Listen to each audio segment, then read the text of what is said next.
So I want 2.5% now. Of your 2.5%. Yeah. We're all getting percentage if you get this I stuff. don't think he's going to get it. He's going to get it. Hello, everybody, and welcome back to Toronto's #1 real estate podcast. This is the Price to Sell podcast powered by Neighborhood Creative. I'm your host, Matthew Campoli. Today, I have a very good friend of mine, Augustus Theodorou, fellow realtor. Started in the business with this guy. He taught me how to work my first buyer ever. Showed me how to do paperwork and everything. But he is one of the biggest names in Toronto right now. Definitely excited to have him on. We've done a lot of business together too. So just beyond the business, very, very good friends. Welcome. Thank you, Mr. Matt Campoli. Thank you, sir. Anytime. This is my first podcast, so it only makes sense to do with you. We've done a lot of things together. Yeah. Might as well add podcast to the list. Yeah, I can see you're nervous a bit. You don't have to shake anymore, eh? Okay, my bad. You be comfortable with me. My it's bad. Fine. It's okay. So yeah, give us a bit of background. Tell the fans, tell everyone watching Okay. who Augustus Theodorou is. Who trusts this? It's Augustus. Yes, sir. Is. That's my slogan. Trust this. It's Augustus. I've been in the industry 6 to 7 years. Got into the industry because I love the idea of being self-employed. I love the idea of making your own hours. I love the idea of not getting paid unless you hustle instead of hustling for somebody else. I love that. That's one of the main reasons why I got into this industry. I love what I do. I love people. And I've always had a thing for homes. Ever since being young and visiting properties with my mother and father at open houses, I'd spend all the time in them on weekends. It was something I fascinated over, and I have a huge network. I love being able to help people succeed in life. And I feel like when you're making the biggest purchase of your life and I'm there with you, that's a very rewarding feeling. 1,000%. Yeah. And just a bit of context. This guy does have the biggest network ever. He actually got me out of my shell when I first started in the business, showed me the ropes downtown in the city, Yes. especially where to park. Yes, I know. When you're going in, every parking spot. to park for free in the city. You can private message me later, and I'll let you know where they are. You don't have to get those yellow tickets anymore. So obviously you service Toronto. Are you like what are your the areas that you like to specialize in? King West Financial District is where I do a lot of my business. Anything south of Eglinton, to be honest with you. I've been in almost every single building in the city. You have. Most concierges know me by first name. I don't even have to leave a card anymore. And you know what? I do service outside of the downtown core as well. It's where my buyers or sellers are. Mm-hmm. And I try to understand the market in their pockets and try to get them top dollar or negotiate the best price for them. That's fantastic. Well, let's get into, I want to get into leases. Yes. So you are a top producer, work a lot of buyers, a lot of sellers, and a lot of people at your level, you're 6 years now, right? Yeah. A lot of people in your level don't really want to touch leases anymore. But I know you are just pumping them out in volume still, even on top of like your heavy workload. So I just wanted to get into why are you still continuing to do leases? Like what's the importance, especially someone at your caliber, for pumping out leases in volume? Well, I'll tell you this. I started off this podcast by telling you I like to service the people that I know and my network. Mm-hmm. That being said, I don't do much advertising. It's all word of mouth how I do business. And in today's day, it's very tough to be buying homes in today's market. Prices are super high. And not many people have the down payment to do so at this time. So the people that come into my lap are friends or family or referrals. And if that's what they can afford right now, I will always service them, even if it is a rental, because they will end up being buyers down the road. And if you can treat your tenants the same way you treat your buyers, where you're making much more money they will remember that. And For sure. And if you can create that relationship at the beginning stages in their lives of moving out, they will call you in the future and they will use you because you've left them with like a good experience. Yeah, and you clearly do that because. So me and Augustus have made some funny videos. Yes, we have. Throughout our careers. And every time I'm downtown or anywhere in the city, just walking on the streets, someone will come up to me and be like, "Hey, you're Augustus's friend." I'd be like, "Yeah." I'd be like, "Yeah, he put me in this condo." Yeah. And a couple days later, someone else runs into me. "Hey, you're Augustus's friend." Yes. They don't recognize me from your video, but I'm seeing how much impact you have on these people, how many people you've actually serviced. Yes. Literally everybody, which is really cool to see. You know? Well, listen, at the end of the day, that's what it's about. It's about creating the relationship first and filling their needs or servicing their needs afterwards. Yeah. So you want to be able to go out with somebody that you're comfortable with, and there's no shame in renting at all. But some people find that they don't want to use that agent that only shows that they make sales because they feel like they shouldn't be renting, you know? Yeah. There's no harm or there's no wrong in renting today because you will be a buyer in the future, and that's how I look at it. Yeah, definitely, especially in a market like this one. Yeah.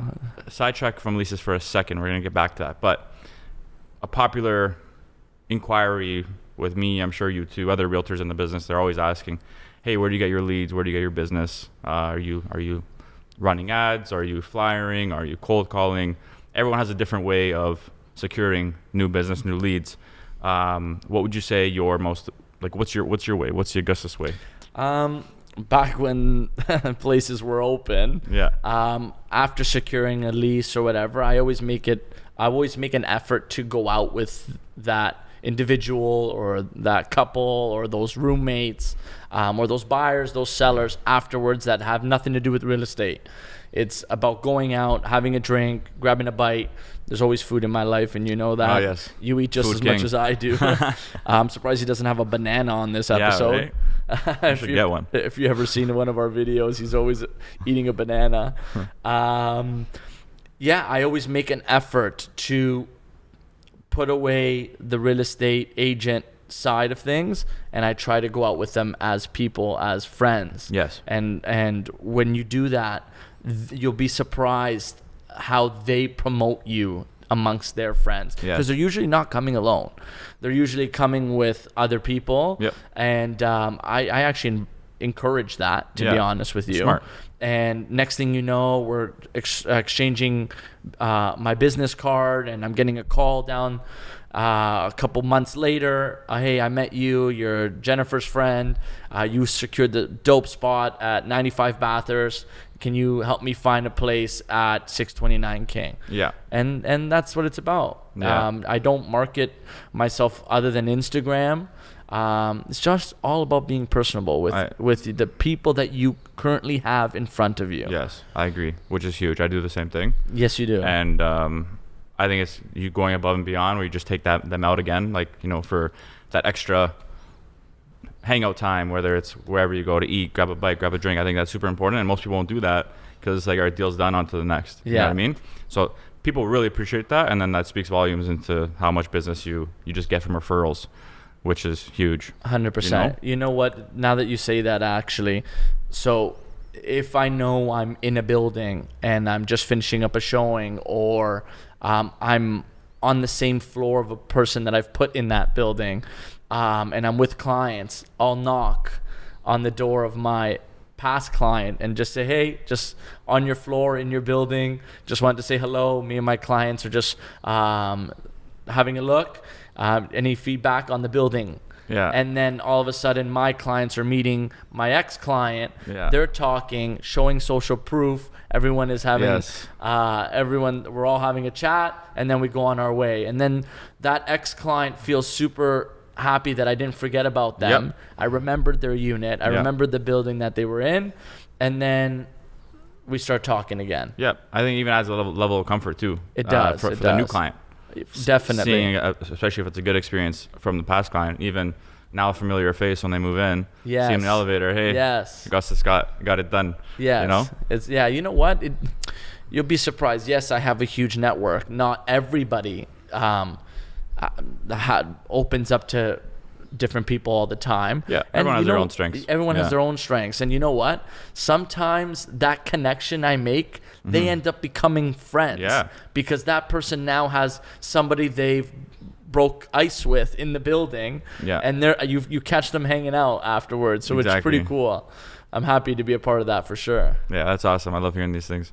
I want to get into, so you do a lot of leases with the tenants. I want to get into an investment standpoint. Yes. Okay, just people out there who are especially going with the investment strategy of buying, holding, and renting out. Yes. So as someone who handles a lot of rentals on both ends, you deal with a lot of your clients are landlords because they purchase with you, and then they, as an investment, they want to rent it out. And then obviously you have a lot of clients that are also on the rent side as well.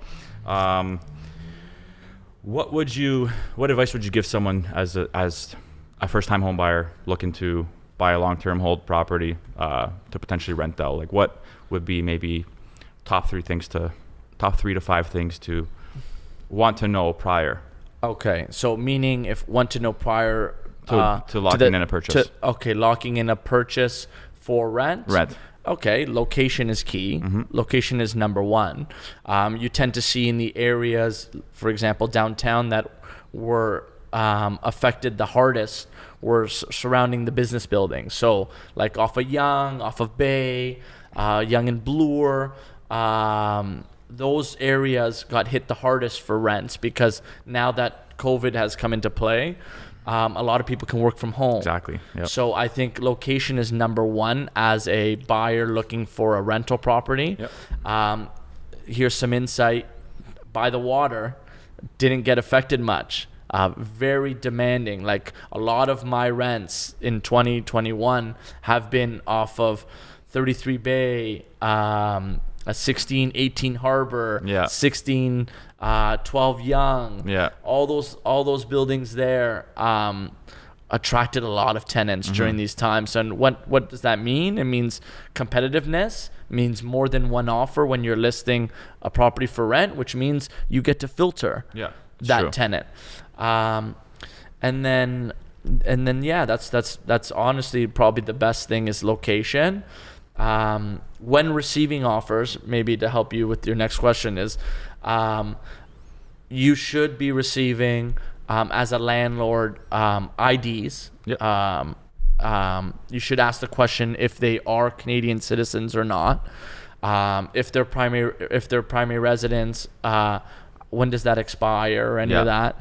I think you should see up-to-date employment letter with recent pay stubs and full credit reports. I think that's important. And don't be shy to ask for those things, because they should know how competitive the market is, and they should be able to provide those things.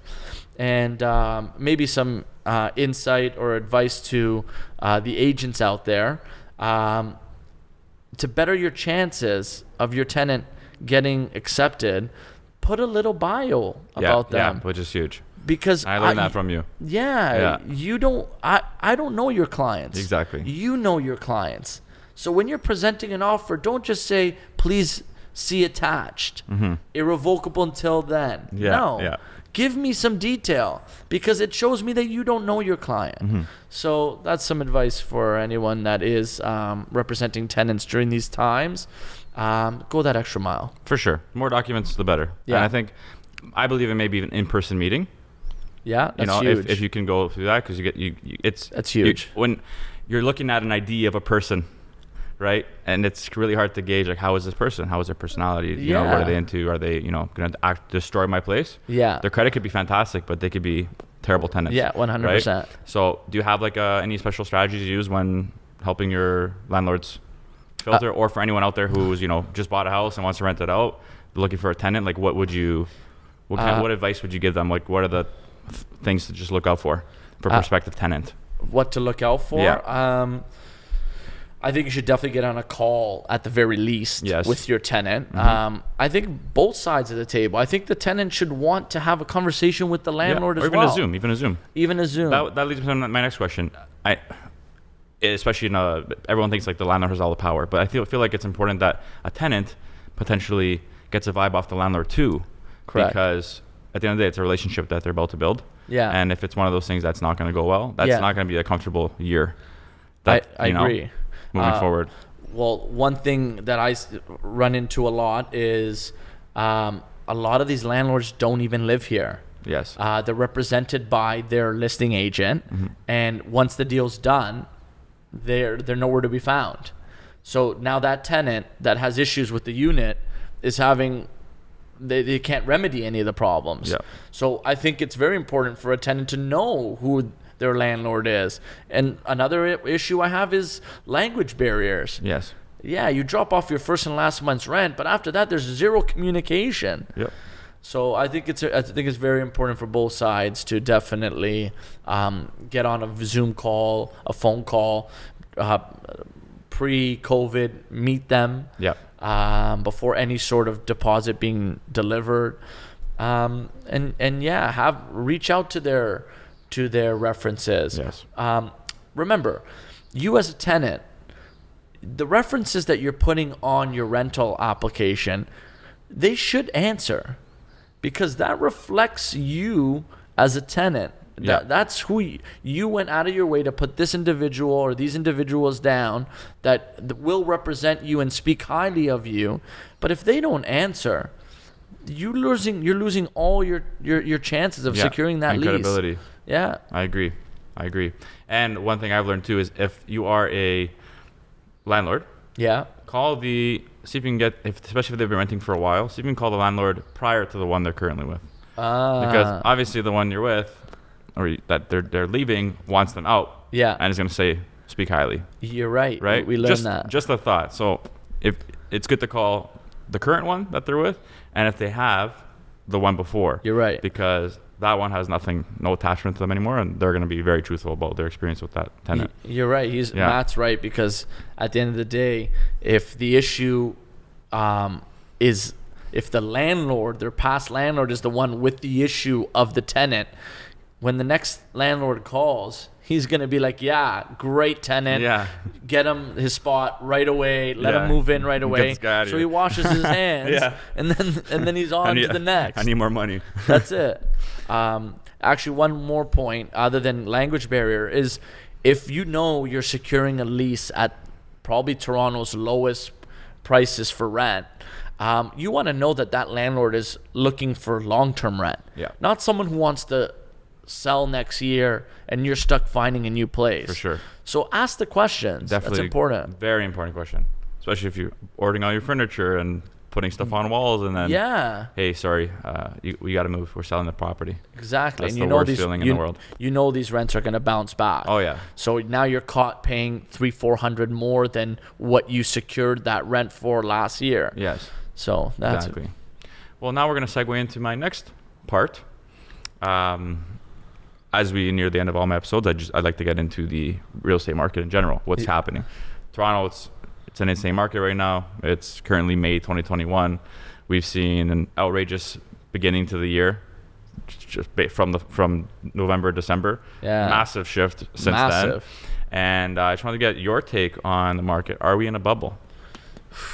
I don't think you're gonna see what you saw in The Big Short in the United States. I don't think we're gonna burst. I think I forget the podcast that I watched or that interview. Price to Sell? That's obviously at the top of my list now. Good.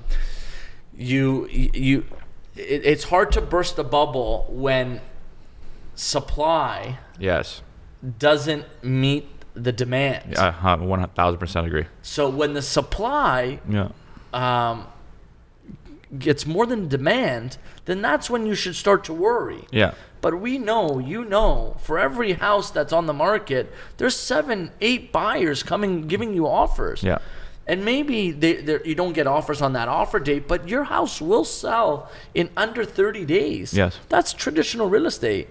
I don't think there's anything wrong with that. I don't think it will burst. But I think interest rates and other factors hold big control of it. Yes. But what if they did go up by 1%? That's still low. Cheap, man. Yep. Still low relative to what our generations before us have to deal with. 18-20%. interest, Yeah. this is a steal.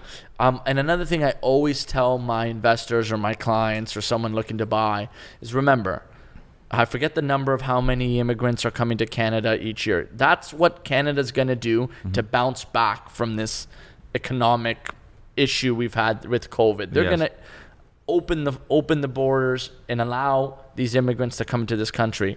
A lot of these immigrants are coming from countries that are told, in order for you to buy a house in Toronto, you need to come with $1 million, Yeah. $1.1 million, $1.2 million.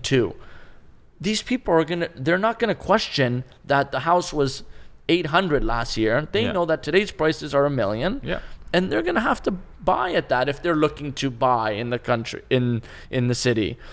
And I feel that that's only gonna make the supply become less. Yeah, more demand. And there's much more demand. There's a shortage with homes like being built and everything too, right? and So it's just a lot of people are like, oh, like, you know, this is crazy now. It's gonna crash. People have been saying that for 5 years, but I don't know. Like, there's some interesting points for both sides. But I think that it's just basic economics, supply demand. Right now, we don't have nearly enough supply to meet the demand. No. And that's just gonna may not be as crazy as January because that was record low inventory. Yes. Now we have, way more supply that's coming Yes. out. Still not enough, Yeah. but it's given, instead of having 30 buyers at one house, you spread that up across maybe 3-4 homes now. But things will sell. Yeah, well, they will, and it's just it's naturally cooling. But I feel like, it's interesting time. What's your take on the end of the year, by end of 2021? I think we'll continue to cruise. Okay. I think we continue to cruise through the summer. I believe due to COVID, there's not much that people are doing. So I feel that people are exercising the real estate market because they're bored. Yeah. I feel like a lot of people are active on realtor.ca. Yeah, House Sigma, all that. House Sigma, Yeah. all these websites, and they're always entertaining the idea of buying something else, like a cottage, or downsizing, or getting into something larger because now they're working from home. So the market will continue like this. Yes. And I feel like the businesses and companies are starting to shift as well. So it allows people to now move more frequently and move outside the GTA, and then which gives the opportunity for the people that always want to come into the GTA to come in now. Because condos did take a hit. They did, but they're on their way out. So what's your take on the condo prediction, end of 2021? Listen, anyone who knows me knows I say this. We're little New York. Yeah. It will be landlords and tenants in the future. A lot of people will buy condos to invest and to get rents, and I do see the market bouncing back for condos. We're noticing it even with these pre-cons, and me and you do a lot of pre-cons. The builders are not having trouble selling. Nope. The builders are not having trouble selling a piece of paper of the unit that's 4 years away. Yeah. That should tell you something. At $1,500 a square foot or more. Yeah. So that should tell you something. This is Toronto. Yeah. Like, once the borders open up and tourism comes back, and Toronto's will always be one of those destinations where people will come for a better life and job opportunity, and we're very multicultural, so it's driven by a lot of people. Yep, I agree. And before you touched on, obviously location as a Toronto condo expert. Yes. For someone out there looking to buy their first condo, maybe for future, long term, what would you say are some good little pockets right now if you're looking to buy a condo that should do well for someone, especially as an investor? Leslieville. Okay. Love Leslieville. So do I. I recommend Leslieville. I recommend anything on the water, near the water. Queen's Wharf, the Queen's Quay, Lower Simcoe area. Yeah. I believe Google is doing some work down there. I believe Great Golf and some other developers are building a massive mall just at the bottom of the DVP. Like these areas are gonna really boom. You named the East right now. I did. I think put your money in the East. Yeah, I agree. I live in the East, so okay. Yeah, and I'm seeing a lot of potential there. A lot of potential. East guys. East. Call us. Trust us. Trust us. Well, now we're really nearing the end here, and I'd like to do this a little special segment. Okay. It's with all my guests. I'd like to put you on the spot a little bit. How do you feel about being put on the spot right now? I love being on the spot. This is the 1 minute to sell yourself. Okay. Why should people use you? Okay. Can I grab the mic like this? You can. Okay. Listen, the slogan says it all. Trust this. It's Augustus. I love what I do. I'm very active in the market. I've been in a lot of the buildings, a lot of the neighborhoods. I can tell you the pros and cons of a lot of pockets because I'm physically in those neighborhoods. And I'm attentive. Like, you can call me at any time. I answer my phone. Listen, there's people around me, like my girlfriend, who hates that. Yeah. But my phone is always on me. I'm surprised I didn't answer it during this podcast. Yeah. It's happened. That's already happened before. It's already happened? Yeah. It wouldn't be a first. But. You can, and I have your best interest in my needs, you know? Like, I try to sell anything that will make you money. So when the time comes, if things change in your life and you need to sell quicker than you anticipated, I'm able to sell that. So I'll leave you with that. And Augustus Theodorou at your service. There you go. He's literally a concierge. Wherever, he's just like the one-stop shop. So if you guys like just beyond real estate, you want food place recommendations, he's got you. Places to, when the world opens up, to go and have fun, he has you. Just all around great guy. So thank you for being a great guy. I'm here for you. Thank you. Well, this is the end now. Where can people find you? You can find me. I mostly use Instagram at FussAboutGus. Come see what the fuss is about. Spell it out for them. FussAboutGus. No one's ever asked me to spell that out. So I was like tripping out for a sec. You start stumbling there. Yeah, I was like, what? And just DM me there. I'll give you my number. And you'll probably catch me downtown Toronto. Come say hi if you see me in your condo or in your neighborhood. I love a chat. I love shooting the shit. Yeah. Just come say hello and we'll connect. Awesome, man. It's been an absolute pleasure. We got some things we're working on too in the background. Do. So stay tuned. We got some big plans, him and I together. Well, it'll be the good home, you know. Yeah. They're like the good home for people. Yeah, it's a good home. Yeah. I'd like to also thank Matt Campoli for having me here. You're very welcome. My pleasure. My first podcast. Yeah, you did well. It's been fun. Yeah. Keep doing what you're doing. Thank you. Keep putting your fingers in everything. Yeah. And you'll just keep thriving. Appreciate it, man. We thrive together. Okay. Props. All right, guys. Well, that wraps up this episode. This is Augustus Theodorou, Matthew Campoli. This is the Price to Sell podcast. We'll see you on the next one.